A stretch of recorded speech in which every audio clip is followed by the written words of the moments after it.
I would like for y'all all to think back when y'all were in high school and think if someone in your yearbook staff came up to you and said, "Give me one word to predict your future." What do you think you would say?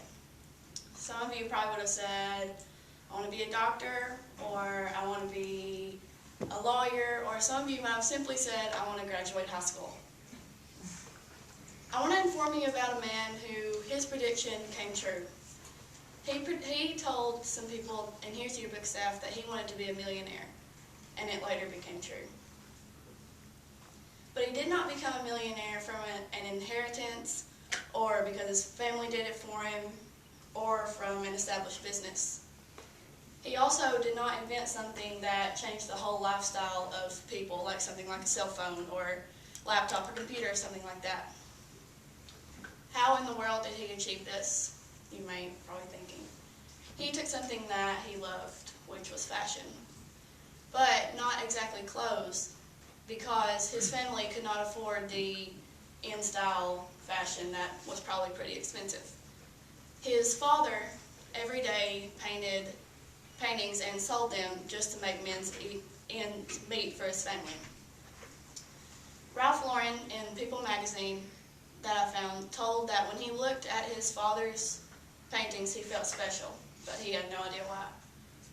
I would assume it was because he had a happy childhood and was very loved by his parents, so something that simple would make him that happy.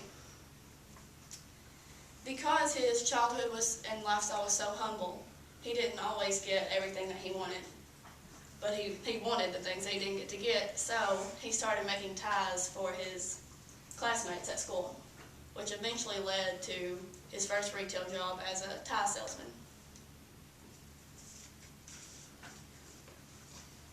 The man I'm telling you about, his original name is Ralph Lifshitz.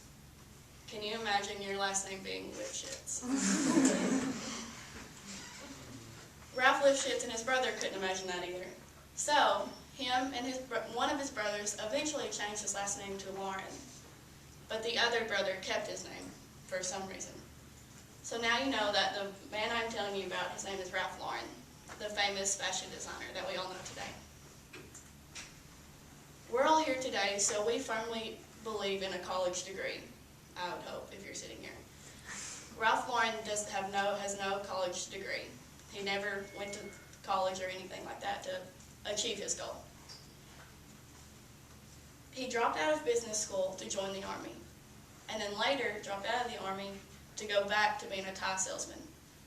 But the second tie salesman was much different than the first tie salesman. The second tie salesman had much bigger dreams. On BrainyQuote.com, I found a conversation between Ralph Lauren and his second boss.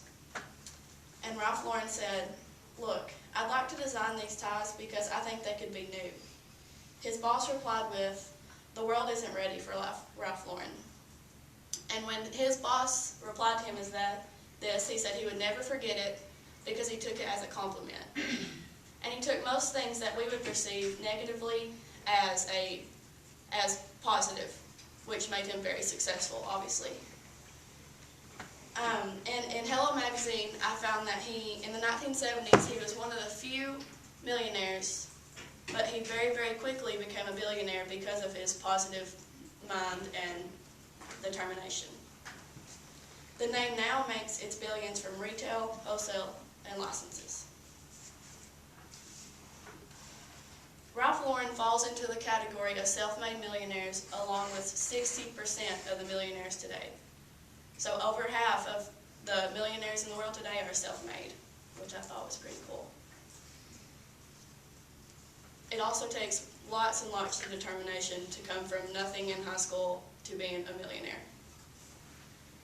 On dollartimes.com, I found that in the 1970s, $1 million equals over $6 million today. So if he was a billionaire back then, think how much money that he had just sitting there. And think about how many ties and collared shirts that is to make yourself a billionaire. I'm not even sure any of us could think about how much money that is. Many times, self-made millionaires' ideas don't continue like Ralph Lauren's did. They're a little spark for a little while and then they just die down. But Ralph Lauren is still popular today. One of his things that kept him really successful is he kept his designs classic. From the 1970s and even to now, there's pictures in the USA Today that they're very similar from that long ago to now. And that's why he is so successful right now. Ralph Lauren has one son in the business with him. The other son, I researched and there's not much that I found about him, but the one son is married to Lauren Bush, who is the niece of former George W. Bush. Ralph Lauren's daughter did not get in the clothing business. But think about how cool it is to have, being a girl, girls think about this, having your dad be Ralph Lauren and probably getting all those clothes for free. So how awesome she probably looked at all times.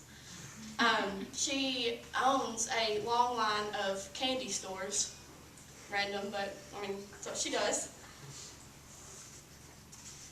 Ralph Lauren, to get where he was, showed some serious determination and confidence. To close, I want to leave you with a quote that I found in the New York Times newspaper from Ralph Lauren. He said, "My life has been a dream. If someone had to write a story about it, it would seem a little unreal. It's the kind of story I would read and say, no, that's not possible at all." But Ralph Lauren made his own story that wasn't possible.